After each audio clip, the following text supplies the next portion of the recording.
¿Qué es la neurofelicidad y cómo crees que puede ayudarnos a mejorar nuestra vida? Por bienestar, bienestar. Y el bienestar lo podemos incluir dentro del autocuidado y el cuidado a los demás. No vemos la vida como es, sino como estamos. Y si ese estamos es bueno, vamos a ver la vida mejor. Con sus desafíos, con sus tragedias, con sus problemas. Con lo cual el autocuidado engloba todo. Hacer ejercicio cambia el cerebro. Dormir bien cambia el cerebro para bien. Lo que comemos cambia el cerebro. Estamos mejor a nivel mental, nuestro organismo funciona mejor. Es decir, que no se puede, repito, no se puede hablar de partes, sino que todo lo que hacemos para cuidarnos y favorecer nuestro bienestar va a redundar en la felicidad. No es ninguna tontería ser feliz, ni es ninguna tontería estar bien, no. Es un autorrespeto, un autocuidado. Es lo mejor que te puede pasar en la vida, tener salud y ser feliz. Hola amigues, soy Irene Neri y os doy la bienvenida de nuevo a un episodio de Mujer 360. Sé que está muy de moda hablar sobre la felicidad, sobre la búsqueda de la felicidad, sobre la industria que se ha creado a base de este estado anímico. Y parece que se ha hablado tanto de este tema que ya como que nos ha aburrido un poco y se le ha puesto un tizne peyorativo a la búsqueda de la felicidad, cuando por supuesto son todo beneficios. Así que hoy voy a hablar de la felicidad, pero desde un prisma diferente. Hoy vamos a hablar de neurofelicidad porque hay una ciencia que la avala. Así que sin más dilaciones voy a presentar ya a nuestra especialista de hoy, que es Manuela Martínez. Ella es doctora en medicina y cirugía y además es catedrática de psicobiología de la Universidad de Valencia. He querido cazar a Manuela a toda costa para tenerla en Mujer 360 porque me apasiona este tema, porque me parece que es de vital importancia el contenido que va a compartir y porque para mí es un absoluto honor. Así que Manuela, bienvenida a Mujer 360. Es un placer contar contigo hoy. Muchas gracias por haberme invitado. Con respecto a la palabra felicidad, quizás, aunque todos entendemos lo que es, en principio, lo que es la felicidad, quizás podríamos cambiarla un poquito por bienestar. Bienestar. Y el bienestar lo podemos incluir dentro del autocuidado y el cuidado a los demás. Entonces yo creo que ya nos alejamos un poco de esa palabra tan utilizada y algunos incluso empiezan a maldecirla un poco, porque parece que si no eres feliz te autoculpas por no hacerlo de tal manera que consigas ese nivel de felicidad. Pensemos en el bienestar. Hoy día hay una gran cultura de cuidar nuestro cuerpo, cuidar nuestra salud en general, el ejercicio, la actividad, que es parte de lo mismo, la alimentación, las horas de sueño, y todo eso lo vemos normal, pero eso forma parte del autocuidado para llegar a un bienestar, tanto nuestro como de las personas que están con las que compartimos y a las que cuidamos. Entonces, si introducimos la felicidad por el bienestar mental, pero algo importante que empiezan a haber ya estudios muy buenos, es que obviamente ya no estamos en un punto en el estudio del ser humano o de cualquier ser animal, incluso las plantas, en que podamos trocear el organismo. No existen trozos, existe un todo. Lo hacemos en trozos pues para hacer profesiones. En medicina nos repartimos el cuerpo humano en trocitos y así tenemos profesiones. A nivel didáctico también, pues que no podemos asimilar toda la información y tenemos profesiones diferentes según la parte del organismo que estudiamos, pero el organismo de eso no sabe nada ni le importa. El organismo funciona como un todo. Entonces, antes se decía, muy a menudo, hay una frase que no recuerdo quién la dijo en su momento, pero la hemos utilizado muchísimo, una mente sana en un cuerpo sano. Pero hoy día también podemos añadir un cuerpo sano en una mente sana. Con lo cual, el autocuidado engloba todo. Hacer ejercicio cambia el cerebro. Dormir bien cambia el cerebro para bien. Lo que comemos cambia el cerebro. Estamos mejor a nivel mental, nuestro organismo funciona mejor. Es decir, que no se puede, repito, no se puede hablar de partes, sino que todo lo que hacemos para cuidarnos y favorecer nuestro bienestar va a redundar en la felicidad. Bueno, qué introducción tan bonita nos acaba de hacer Manuela, porque nos hemos leído la mente, no sabe las preguntas que le voy a hacer. Y la primera pregunta es, ¿qué crees tú personalmente que debemos entender por felicidad? Y ya la has contestado por completo y me parece precioso, porque no hablas tanto de felicidad, sino de bienestar, en el que está, por supuesto, linkeado el autocuidado y las prácticas diarias. Entonces, gracias primero por tu primera introducción y respuesta a la pregunta. Y ahora sí que te formulo ya la primera, Manuela, porque ¿qué es la neurofelicidad y cómo crees que puede ayudarnos a mejorar nuestra vida? Bien, la neurofelicidad es la unión de dos palabras, neurociencia y felicidad. Es la explicación de cómo funciona un cerebro bien para que estemos bien mentalmente y todas las repercusiones en el organismo. ¿Qué cosas tenemos que hacer? ¿Qué cosas favorecen de nuestro día a día que ese cerebro esté funcionando correctamente? Y además la neurofelicidad también estudia cómo aplicar ese conocimiento.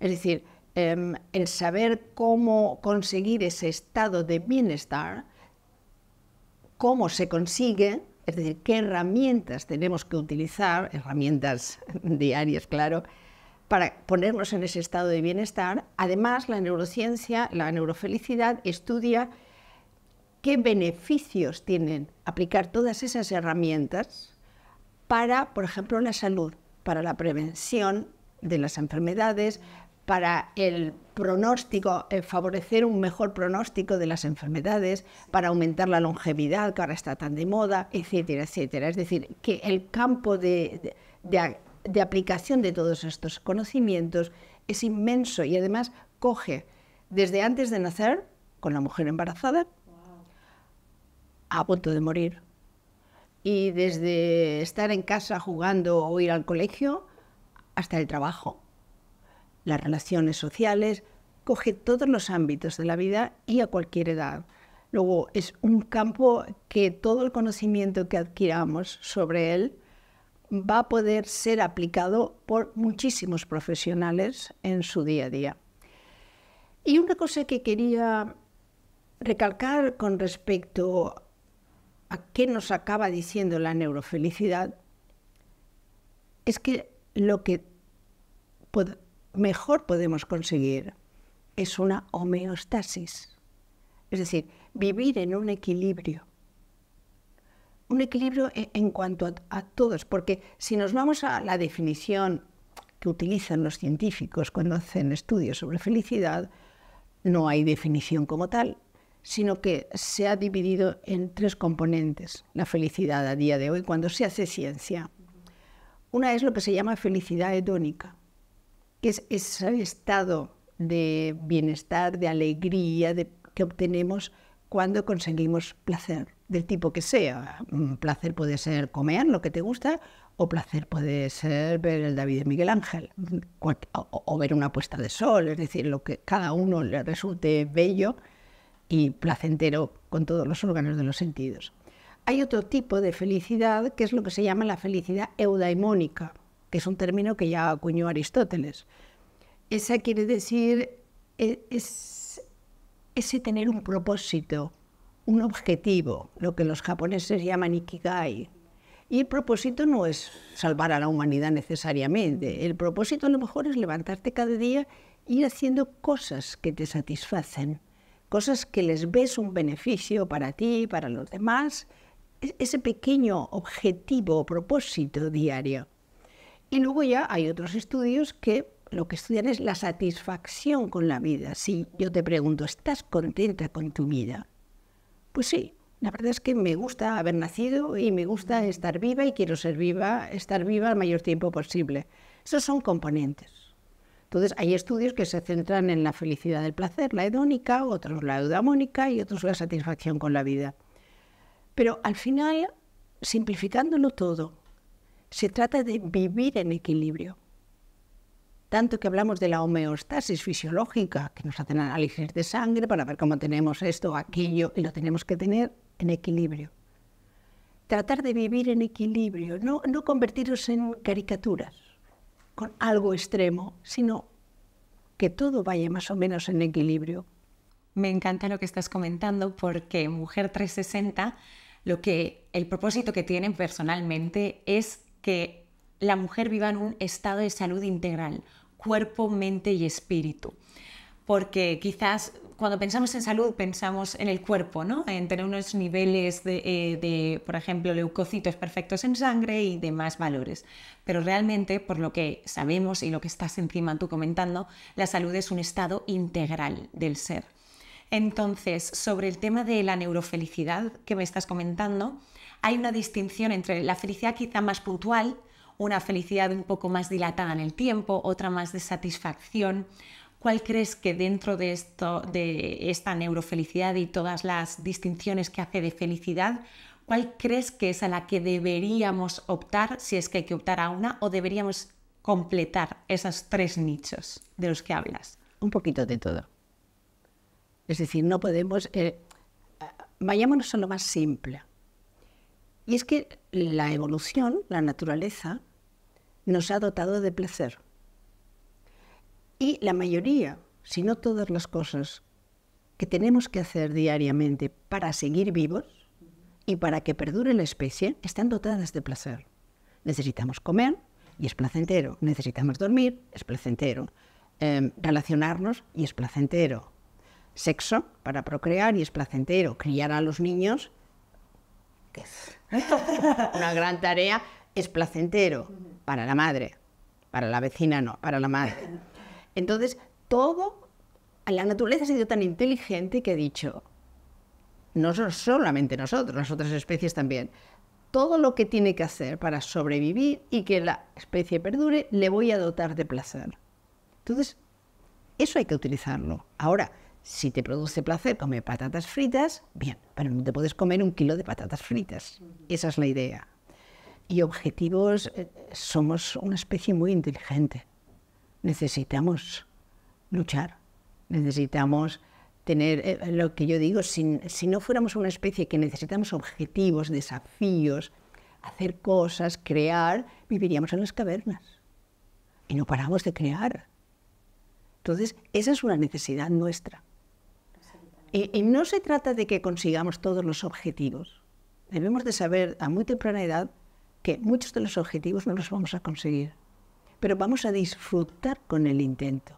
Absolutamente. Entonces, yo creo que es un poquito de todo.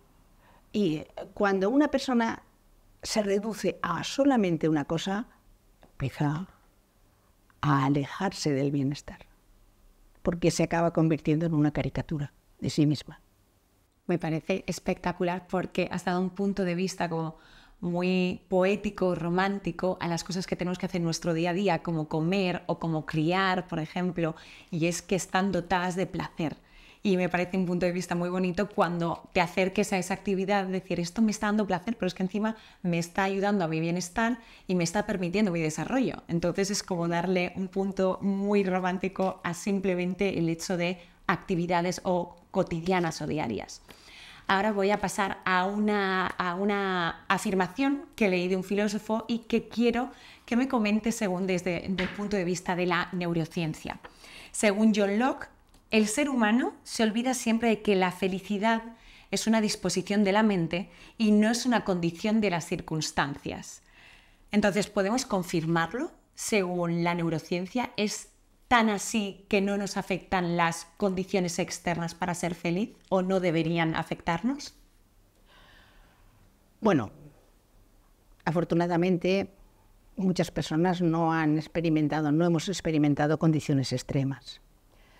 No, en esas condiciones extremas mantenerse bien, imagino que debe de ser muy difícil. Aún así, en un día a día, en unas sociedades en las que no ocurren grandes desgracias, hay muchísimas diferencias entre las personas, cómo vive cada uno y más o menos tienen vidas muy similares. Desafíos similares, problemas, tragedias similares. Es la forma en la que tú percibes lo que te está ocurriendo. De hecho, es una de las bases en la respuesta de estrés, que se llama. Es decir, ahora puede estar el de al lado taladrando, está haciendo reformas, y una persona puede no resistirlo, tener que irse. Otra persona puede trastornarse, aun porque no puede irse, pero tiene que estar ahí. Y otra persona llega un momento que lo anula en su cerebro y se centra en lo que está haciendo. Ese es un ejemplo muy físico. Sí. Pero en todo lo que nos va ocurriendo, la forma en la que lo procesamos y, sobre todo, la forma en la que respondemos es nuestra. Lo que ocurre es que si no hemos aprendido herramientas o no hemos aprendido lecciones a lo largo de la vida de lo que nos va ocurriendo y no nos han enseñado herramientas, cada uno funciona tal como es. Y entonces hay personas que las conocemos, son optimistas, y hay personas que son pesimistas. Hay personas que son resilientes, que le pase lo que le pase, siempre están de pie. Y hay personas que les rompe una uña y les desgracias el día. Entonces, esas son naturalezas que pueden haber estado influidas por experiencias previas, etc. Pero podemos aprender tantas cosas que aprendemos, tantas cosas que nos enseñan en la escuela, y luego el aprendizaje continuo que estamos haciendo toda la vida, tantas cosas que aprendemos. ¿Por qué no nos enseñan eso? Hay una frase muy bonita de la escritora americana Anais Nin. Yo hice una modificación, luego la comento, que dice que no vemos la vida como es, sino como somos. Yo la he cambiado porque no siempre somos igual. Entonces yo la he cambiado por no vemos la vida como es, sino como estamos. Y si ese estamos es bueno, vamos a ver la vida mejor, con sus desafíos, con sus tragedias, con sus problemas. Entonces, por eso, cuidarnos mentalmente va a hacer que, por ejemplo, algo que se dice es que, claro, eres feliz porque tienes éxito. No. Si tú estás bien, tu cerebro funciona mejor, porque no estás secuestrado. Y al funcionar mejor, es más optimista, más flexible, crea más soluciones a problemas y la probabilidad de éxito es mayor. Si tú estás secuestrada por la ira, por la tristeza, por la depresión, tú no ves. Y como no ves, no eres capaz de generar respuestas y soluciones a los problemas que vas a tener, que los vamos a tener todos, toda la vida. Vamos a tener problemas y desafíos continuamente. Entonces, por eso, si cuidas tu mente en ese bienestar, te va a ir mucho mejor. Entonces, Manuela, ¿cómo crees que podemos activar voluntariamente los circuitos mentales que nos conducen a la felicidad? Por ejemplo, en factores externos que nos dañan. Por ejemplo, una enfermedad de un familiar o una muerte de un ser querido. Por lo que estás diciendo es el cómo estamos en ese momento, pues no vamos a estar muy bien, pero aún así, por lo que me estás diciendo, podemos como modificar un poco nuestra respuesta a ese respecto. ¿Cómo podríamos hacerlo? Vale, simplificando mucho, la cuestión es que tenemos un cerebro que es el resultado de toda la filogenia, de todos los seres vivos, animales. Entonces tenemos un cerebro emocional que es necesario, nos va informando y nos va pidiendo todas las demandas para que vivamos nosotros y la especie continúe adelante. Y luego tenemos un cerebro racional. Entonces es importante no dejarse secuestrar por el cerebro emocional, que lo hemos hecho todos a lo largo de nuestra vida, en muchas circunstancias y sobre todo en las relaciones sociales, que es el factor más estresante en la especie humana, las relaciones sociales. Entonces, cuando vemos a las personas ya como si fuera un teatro, vemos la cantidad de personas que hay secuestradas por sus emociones. Y entonces su cerebro no funciona bien, porque anulan toda la parte racional. Y la parte racional es la que te permite ver lejos, utilizar herramientas, ver soluciones a problemas, cuanto antes mejor, aplicarlas, etcétera, etcétera, hacer una planificación, saber dónde estás, con quién estás, qué papel te toca, etcétera, etcétera. Entonces, si te dejas secuestrar por las emociones, has perdido lo más importante que te ha dotado la naturaleza, que es tu cerebro racional. Y el autocontrol, claro. El autocontrol, obviamente. Entonces, no podemos negar las emociones porque las necesitamos. Somos nuestras emociones, por supuesto, las debemos de escuchar, pero analizarlas. Decir, vale, muy bien, gracias. Pero, ¿qué vamos a hacer con esto? ¿A dónde llegamos? Y hay una conexión entre la corteza prefrontal y la amígdala también. Entonces, la corteza prefrontal, que es la racionalidad, puede decirle a la amígdala, tranquilízate. Y es una de las cosas que hace la meditación. La meditación fortalece la corteza prefrontal y disminuye la actividad de la amígdala. No solamente a nivel funcional, no solamente cuánto trabajan, sino el volumen. Es decir, la cantidad de neuronas que tenemos en la amígdala se reduce con la meditación y la cantidad de neuronas que tenemos, ciertas partes, pero bueno, en general, de la corteza prefrontal, se aumenta con la meditación. ¿Por qué? Porque lo que estás es controlando y estás creando, estás favoreciendo el desarrollo de un cerebro más racional y disminuyendo un cerebro demasiado emocional. Entonces, eso lo sabemos y eso lo tenemos que saber todos. Tenemos que querernos en nuestra totalidad, pero siempre ser nosotros los que controlan. Los que controlemos la situación pese al factor externo negativo que se nos presente en la vida, que un día es simplemente una pequeña tontería que te ha pasado en el día que te podría influir fatal, pero dices, bueno, esta pequeña tontería no le voy a dar ya más importancia dentro de mi día porque se va a convertir en mi centro y no tiene por qué, pero otras veces habrán situaciones más graves, más importantes que podemos llegar a sobrellevar, no tanto controlar, pero sí sobrellevar por lo que me estás comentando. Y luego hay otra cosa muy importante que se descubrió hace muy poquitas décadas y es la neuroplasticidad. Es decir, la capacidad se descubrió con hechos. Vale. Saberse se sabía siempre. Y de hecho Ramón y Cajal ya hablaba de la neuroplasticidad. Pero Premio Nobel español. Sí, 1906 o 7. El haber comprobado físicamente la neuroplasticidad, eso es con el canto de unos pájaros. Ahí empezó todo. Pero bien, la neuroplasticidad es que si tú trabajas el cerebro de una forma concreta, el cerebro se va modulando en esa forma. Es decir, si tú te acostumbras a trabajar la corteza prefrontal y estudiar tus emociones y darles el valor, eso está fortaleciendo circuitos, además de que está cambiando la estructura, etc. Entonces, eso está creando un modo de funcionar ese cerebro. Entonces, las personas que son demasiado emocionales, su cerebro funciona así.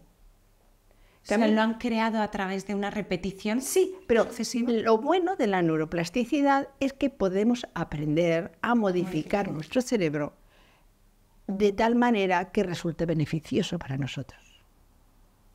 Entonces, herramientas, pues, práctica guiada, pero práctica. ¿Cómo aprendemos a ir en bicicleta? Practicando. ¿Cómo vamos a modificar nuestro cerebro para que resulte nuestra vida más fácil? Estemos más contentos y podamos tener más éxito. Éxito en el sentido de conseguir lo que para nosotros es importante, modificando nuestro cerebro. Y eso se puede enseñar desde muy pequeñitos. Me parece apasionante porque estás hablando todo el rato ahora, práctica, práctica, práctica. Y resulta que nosotros llevamos al cabo del día ciertos hábitos, ¿no? ¿Cuáles crees de esos hábitos que al final son cuestión de repetición y de práctica? ¿Qué crees que repetimos más los humanos y que más nos dañan en el día a día respecto a nuestra felicidad? ¿Cuáles son esas conductas negativas que realizamos día a día y que realmente están yendo en contra de ese estado de ánimo al que todos aspiramos, que es el ser felices? No estar centrados. Wow. Y sobre todo hoy día, porque podemos haber estado dispersos a lo largo de la humanidad, pero esta es la época de la dispersión. Es decir, no estamos centrados. La frase típica de aquí y ahora, que es, vamos, tan antigua como la humanidad, nunca ha sido más necesaria que ahora, porque ya nadie está en el aquí y ahora. Entonces estamos demasiado en otro sitio, en otras cosas. No estamos centrados en nuestra vida. No nos escuchamos. Estamos más pendientes de lo ajeno que lo propio. Y lo propio me refiero a cómo nos sentimos, cómo estamos, cuáles son realmente nuestros objetivos, lo que a nosotros nos interesa, no lo que vende, no lo que está de moda, no, a lo que a nosotros nos interesa. Entonces, y los niños empiezan ya de una forma peligrosa, no estás centrados. Entonces, es eso. Es decir, claro, si tú estás un día poco centrado, bien, pero si estás poco centrado cada día, al final hay un deterioro. Tú has desaparecido. Tú no estás. Entonces, la frase esa tan típica de conócete a ti mismo, yo creo que ahora no, eso ya está muy lejos. Es decir, escúchate, párate, escúchate. Por eso nunca ha estado tan no de moda o necesaria como la meditación. Porque es el único momento que te escuchas, te sientes. Es que la gente se va a dormir con el móvil o se va a dormir con una serie de Netflix. ¿Por qué no te vas a dormir en silencio? Analizas tu día, lo que has podido hacer, lo que se ha quedado sin hacer, agradeces lo bueno que te ha pasado durante el día y planificas el día siguiente. Acaba el día así, con serenidad, analizando, bueno, vale, bien, con cierta autotolerancia, bueno, quería hacer 10 cosas, solo he hecho 8. Vale, bien, no pasa nada, lo has hecho muy bien. Vale, mañana unos cuantos objetivos más. Y gracias. Gracias por esto, por esto, por esto y por esto. ¿Qué pinta que tú te vayas a dormir viendo una serie de Netflix, de algo que a ti no te importa en absoluto, que son tonterías? ¿Qué te da la serie de Netflix? ¿Qué te da? No, ¿por qué no dedicas ese ratito a escucharte tú? Qué sencillo. Bueno, pero es que, de hecho, se utiliza en terapia, el agradecimiento. El acabar el día, o en algún momento te tienes que parar y agradecer, pero agradecer que tienes agua en el grifo. Absolutamente. Empezando por ahí. Es decir, agradecer cosas que das por sentado que tienes que tenerlas, pero no necesariamente. Agradece. Céntrate, vive una vida más tranquila. Entonces, yo creo que a día de hoy la gente está demasiado dispersa. Y los niños también. Ya, el déficit de atención no es un problema. Es un problema de niños, de adolescentes, adultos. Yo vivo al lado de un parque y suelo tomar mis comidas en una terracita que tengo y observo a la gente. Qué poca gente pasea al perro. Y realmente pasea al perro. Wow. La mayoría está mirando el móvil. Tengo una foto que utilicé en una conferencia recientemente, que está el perrito así mirando al chico, esperando que le tire la pelota. Ay, qué pena. Y el chico mirando el móvil. Te está diciendo el perrito. Sí, atención. Estamos jugando. Y tú estás, ¿dónde estás? ¿Dónde estás? ¿Hay algo? Si hay algo urgente, llamas al 112. Lo demás no es urgente. Entonces, yo creo que hay que bajar un poquito. Y luego cuando te pones a trabajar en tus cosas, igual. Centrarte, ¿no? Centrarte, ¿qué vas a trabajar? 2 horas. 2 horas. Lo mío. Yo creo que es uno de los problemas actuales. Esos hábitos son los nocivos que llevamos a cabo diariamente, que es la falta de concentración, la falta del presente, del estar. Y el respeto, la falta de autorrespeto. Es decir, si algo no me gusta, no me gusta. Si algo no quiero hacerlo, no lo hago. Por favor, esto lo destaco porque es que para mí ha sido uno de mis grandes aprendizajes y sigue siendo uno de ellos, porque la complacencia, o sea, te aleja de la felicidad, o sea, te pone en el otro extremo, o sea, es como algo tan, o sea, tan sencillo y tan peligroso cuando no lo llevas a cabo, que ahora que lo estás diciendo, vamos, o sea, se me está iluminando porque me veo a mí reflejada en ello, básicamente. Sí, es decir, con todos los respetos. Te respeto, pero me respeto. Porque me conozco. Eso no me gusta. Y no lo voy a hacer. Porque si lo hago y me sacrifico, luego te voy a pedir algo a cambio. ¿Qué me vas a dar tú? ¿Me vas a dar tú algo? No. Entonces me voy a enfadar contigo. O me voy a enfadar conmigo. Entonces, no, es decir, mira, hay algo muy bonito en la naturaleza humana, que es que para crear un nuevo ser, la naturaleza lo ha hecho de tal manera que, salvo los gemelos monocigóticos, no haya un ser igual a otro. En la ovulación, no la ovulación al final, sino cuando se van generando los óvulos, que empieza el 3er mes de vida intrauterina, es decir, cuando aún estamos en el vientre de la madre, ya empiezan a fabricarse los óvulos, se va programando todo de tal manera que sea única la información genética que lleva. Y cuando se fabrican los espermatozoides, igual. ¿Por qué? Porque la naturaleza lo que quiere es que no haya 2 seres idénticos. ¿Por qué? Porque lo que quiere es variedad para seleccionar. Y sin embargo, después de todo el esfuerzo que ha hecho la naturaleza, que es imposible que hayan 2 seres iguales, a no ser que sea el mismo óvulo fecundado por el mismo espermatozoide, que son los gemelos monocigóticos, resulta que luego queremos ser todos iguales.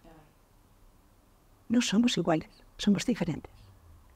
Con un gran respeto a esa diferencia, que la naturaleza ha querido que yo fuera diferente. ¿Por qué no haces un homenaje a la naturaleza y eres lo diferente que la naturaleza? Te lo permites, ¿no? No te lo permites. La naturaleza ha querido que seas. Eso es falta de, quizás, de ese conocimiento cariñoso de la naturaleza, lo que ha hecho por ti. Que tendrás que devolver algo.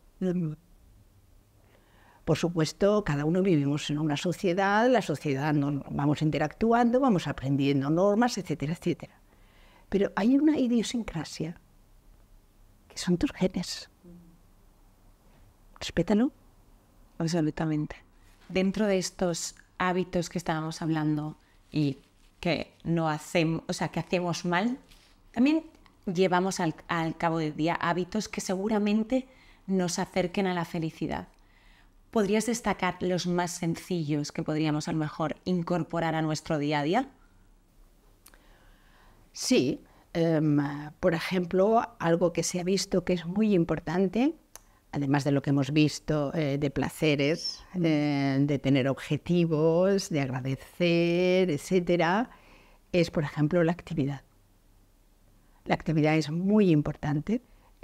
Todos los cambios que produce en el cerebro produce un aumento de serotonina, aumento de endorfinas, de endocannabinoides. Por eso después se han hecho estudios. Te estudian el estado de ánimo con cuestionarios antes y después de hacer una actividad física o un ejercicio físico y estás mucho mejor. Porque tu cerebro ha cambiado para bien.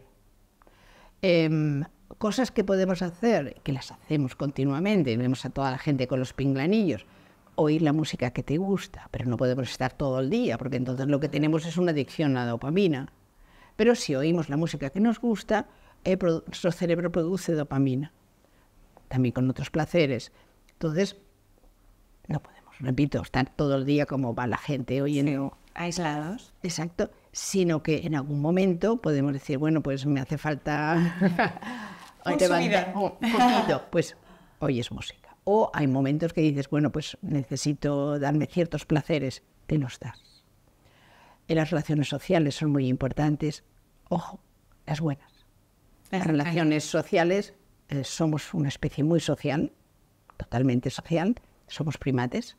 Entonces las relaciones sociales buenas son muy importantes. Las malas son muy destructivas.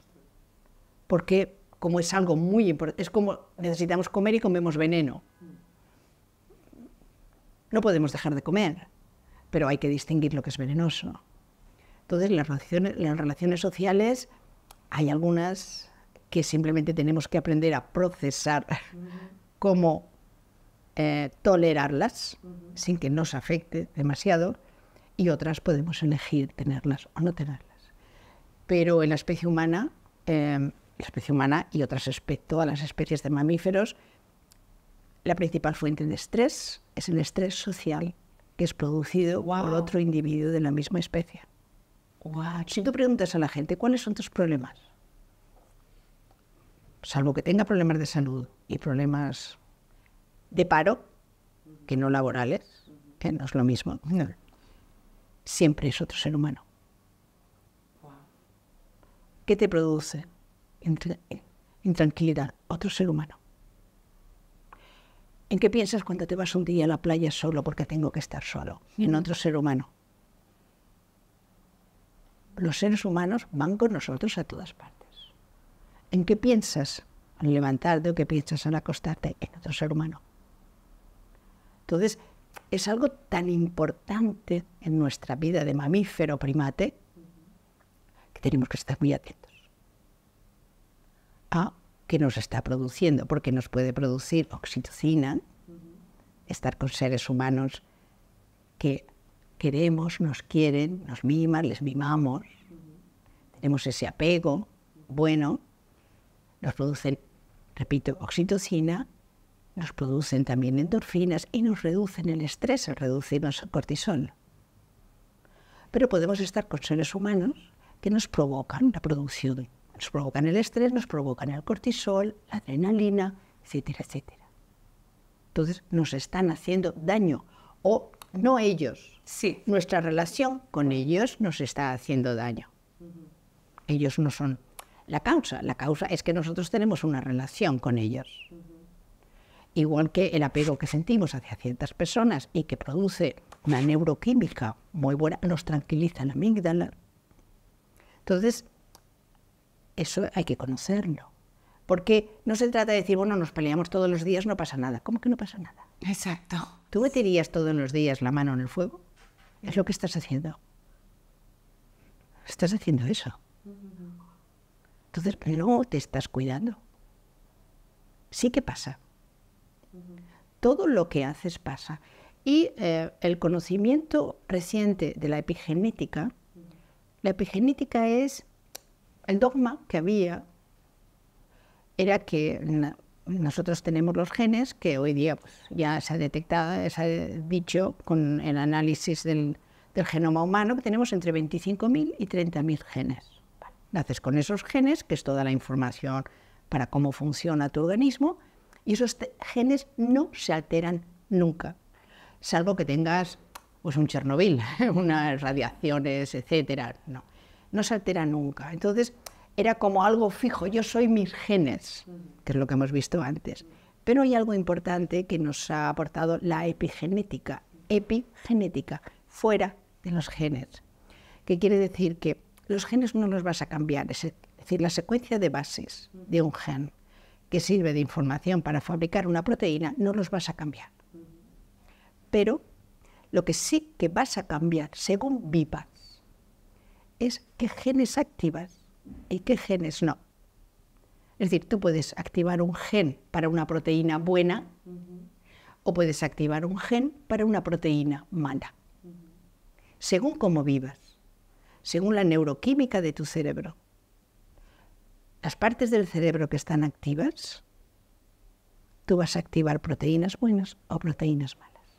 Por ejemplo, tú haces meditación y bueno, te encuentras muy bien, fortaleces la corteza prefrontal, disminuyes la amígdala, quitas el estrés. Además, tú estás activando genes de proteínas buenas. Por ejemplo, genes que fabrican proteínas antiinflamatorias. Es como si te tomaras un antiinflamatorio. Un ibuprofeno. Exacto. Y eso solamente con la mente. No haces nada, no te tomas nada. Solo con la mente estás modificando qué genes activas. Y te estás curando, porque si tienes alguna inflamación, estás produciendo proteínas antiinflamatorias. Con lo cual, esto no tiene que darnos miedo, sino que nos tiene que dar mucho respeto, es decir, yo me tengo que cuidar, porque si no me cuido, mi organismo, en general, no solamente mi cerebro va a funcionar peor, sino que mi organismo va a funcionar peor. Otro ejemplo, se han hecho estudios con mujeres, esas que vemos que tienen esas caras, que te están transmitiendo el malestar que hay en su vida. Si les analizáramos los cromosomas, los tendrían más cortos. Y la edad que en realidad tenemos está muy relacionada con la longitud de los cromosomas. Es en la parte que se llama al final, que se llaman telómeros. Las personas que tienen una vida con mucho malestar tienen los cromosomas más cortos. Entonces, lo que ahora se llama la edad biológica, a diferencia de la edad cronológica, esas personas tienen más edad que la que pone en su DNI. Es decir, yo puedo tener, imagínate, 30 años en cuanto a edad biológica, pero realmente... No, cronológica. Ay, cronológica, discúlpame, pero en cuanto a biológica, si la vida me va mal, pues podría tener 40. Exacto. Wow. Afortunadamente, eso es reversible. También. Es decir, tú puedes cambiar el malestar en tu vida por bienestar y esos telómeros se van a alargar. Entonces, puedes recuperar años. Qué prodigio el cuerpo y la naturaleza humana. Exacto. Más años con lo que supone también de más salud. Entonces, no se trata de decir, yo quiero ser feliz. No es ninguna tontería ser feliz, ni es ninguna tontería estar bien. No. Es un autorrespeto, un autocuidado. Absoluto. Es lo mejor que te puede pasar en la vida, tener salud y ser feliz. Aparte de, obviamente, amor, etcétera. Pero es que la felicidad, sobre todo cuando dejas de ser feliz, le das la importancia y el valor que tiene la felicidad en tu día a día. Dices, wow, o sea, esto es vital para que yo siga viviendo, porque si pierdo esa sensación de felicidad, todo deja de tener sentido. Ahora, Manuela, nos has explicado qué prácticas podríamos integrar, cuáles son sus beneficios. En este caso, como especialista sobre la felicidad, ¿qué hace Manuela en su día a día para ser feliz? Claro, estamos todos pendientes de esta información. Bueno, cada persona está en una etapa diferente de la vida. Sí. Entonces, no es lo mismo alguien que está examinándose cada 2 meses para acabar una carrera, o alguien que está buscando trabajo, o alguien que está criando y pagando facturas, etcétera. Y yo ya estoy en una edad, yo tengo 65 años, y entonces yo ya estoy en una edad pues bastante tranquila. Entonces, por ejemplo, lo que hago es dormir es sagrado. Eso está claro. Es decir, yo lo de agradecimiento y análisis del día lo practico todas las noches. No nada de pantallas ni nada. Yo en la habitación no tengo ningún tipo de pantalla y trato de vivir lentamente. Wow. Y soy una persona hiperactiva. Pero trato de vivir lentamente y hacer solo una cosa a la vez. Si estoy con mi nieta, solo estoy con mi nieta. Si estoy cocinando, solo estoy cocinando. Si estoy trabajando, solo estoy trabajando. Solo una cosa, como muy poquito. No sé, ¿no? Y Las relaciones sociales, pues a estas edades de la vida van y vienen. A veces las parejas ya no están. La familia afortunadamente siempre está, pero ellos están en sus casas, tú estás en la tuya. Si dijera qué es lo más importante de mi vida diaria, es que siempre tengo más cosas que hacer en un día de las que puedo hacer. Qué clave tan espectacular. Siempre, siempre. Yo me levanto con muchos más objetivos, todos. Para mí, aunque sea dárselos a los demás, Sí. pero que los he decidido yo, muchos más objetivos, por eso acabo el día y digo, vale, bien, han quedado. Pero siempre, siempre, siempre, no hay ningún día que me levante sin nada que hacer. Da lo mismo que sea sábado, domingo, da lo mismo. Siempre acaba el día y digo, ¡buah! Se acaba y esto no lo he tengo hecho. pendientes. Y tengo planes diarios, planes semanales, planes para el verano, para dentro de 5 años. Aunque me muera, me da igual. Dentro de 10 años. Tengo objetivos muchísimos y muy diferentes. Y todos me ilusionan. Porque ilusionarse aumenta la dopamina. Wow. Da igual que al final lo lleves a cabo. Que no. Pero yo tengo ilusiones para este verano. Y tengo ilusiones para el año que viene. Tengo ilusiones de hacer de la casa, hacer en mí, mejoras mías. Lo otro, es decir, tengo un montón de proyectos a corto, inmediato, corto y largo plazo. Entonces, aunque voy tranquila, me tomo mis descansos, no hay vacíos. Y luego, cuando consigo algo, pues disfrutas de tu éxito de haber conseguido ese proyecto que quería, que a lo mejor es comprarte una peonia como me compré ayer. Es decir, que es el éxito no es el éxito social, el éxito medido por los demás. El éxito es conseguir tus propios objetivos. Entonces, ¿qué te gusta a ti? ¿Con qué te diviertes? ¿Con qué disfrutas? ¿A qué tienes facilidad? Etcétera. Eso es. Entonces, tener objetivos, que es el ikigai en japonés. Es, no te despiertes, mira, vacía, ¿no? Sí. Eso yo creo que lo he aprendido en mi familia. Mi padre jamás se acostaba una noche sin la ilusión de las cosas que iba a hacer al día siguiente. Y mi abuela paterna igual, hasta el último momento. Tenía una tiendecita y a las 8 de la mañana estaba en su tienda. Siempre, lo que sea. Si no puedes trabajar ya, pues decir, ay, me he jubilado, qué horror. ¿Qué horror? ¿No te gustaba nada cuando eras niño? ¿Y que has tenido que paralizar porque has tenido que dedicar muchas horas a ganar dinero? ¿Qué te dejaste por el camino? Busca en ti, busca.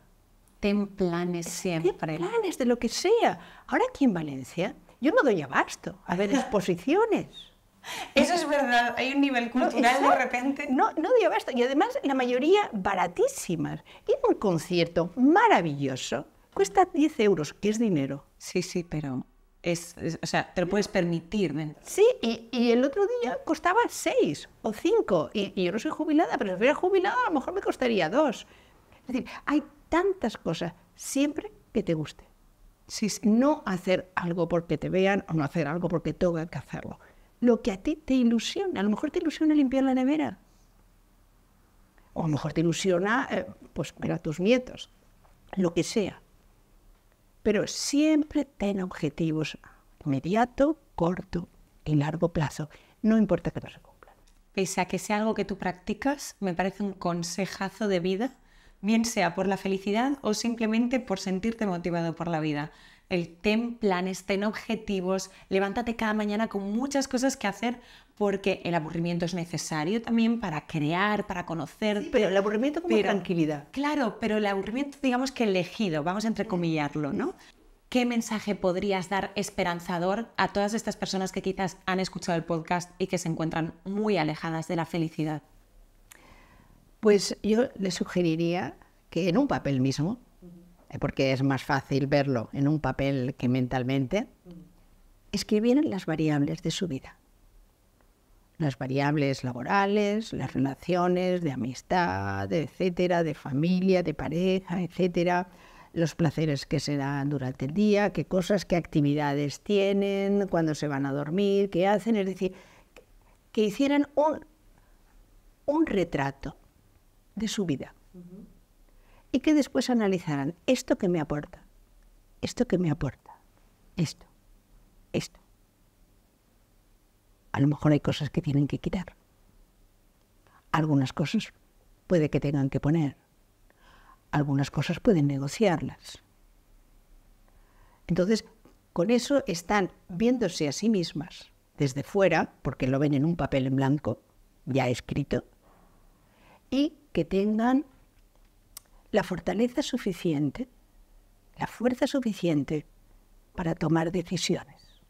Hay una frase muy buena, que la leí en una viñeta, que a veces son muy buenas las viñetas, que una amiga le pregunta a otra, ¿tú qué haces qué tomas para ser feliz? Dice yo, decisiones. No quiere decir que decisiones sea fácil tomar, pero es necesario. Pero hay que tomar, hay que hacerse responsable de ellas. Exacto. Es decir, ese cuadro lo has creado tú. Modifícalo tú. No le eches... Es decir, la costumbre esa de si hubiera el sí, el condicional es fracaso. No fracaso real, sino autofracaso. Es decir, si me hubiera dicho, si hubiera ido, eso no sirve para nada. Quita el condicional de tu vida. Ahora, este es el cuadro de mi vida. Yo, ¿qué puedo hacer? Con las consecuencias. ¿Qué puedo hacer? A lo mejor te divorcias y te empobreces, ¿vale? Pero quizás seas más feliz. Exacto. Con el tiempo. Lo que sea, a lo mejor dejas un trabajo y coges y tienes que buscar otro. Lo que sea. Va a ser difícil, pero va a ser tu cuadro. ¿Qué cuadro quieres? Y luego, a fin de cuentas, estamos aquí, periodo de vida nada más. ¿Te lo vas a perder? ¿Por qué? Me encanta. ¿A quién le vas a regalar tu vida? A las excusas. Vas a poner de excusa al gobierno, a los extraterrestres, a este ex que te hizo esto. Error. O a alguien que de pequeñita no me quiso. La madurez es primero aprender que te han pasado como a todo el mundo cosas desagradables, las tienes que asimilar, tienes que seguir. Ya está. No hay más, no hay más. Y te vas a morir, ¿eh? Eso seguro claro. Que te vas a morir. Pero no te mueras en vida. Sí, exacto. Yo creo que es una de las mayores penas, el estar muerto en vida. Exacto. Totalmente. ¿Por miedo a qué? A vivir. Por miedo a ser valiente y a vivir. ¿A qué? A tomar decisiones. ¿Qué pierdes? Manuela, estoy súper agradecida de tu charla, de tu tiempo, de que hayas querido compartir con nosotras este conocimiento tan increíble. Yo estoy segura que cuando hayan empezado a escuchar el podcast, no se imaginaban lo que iban a escuchar, y después de esta charla van a tener una perspectiva muy diferente sobre lo que es la felicidad, cómo trabajarla, cómo hacerse responsable de ellas.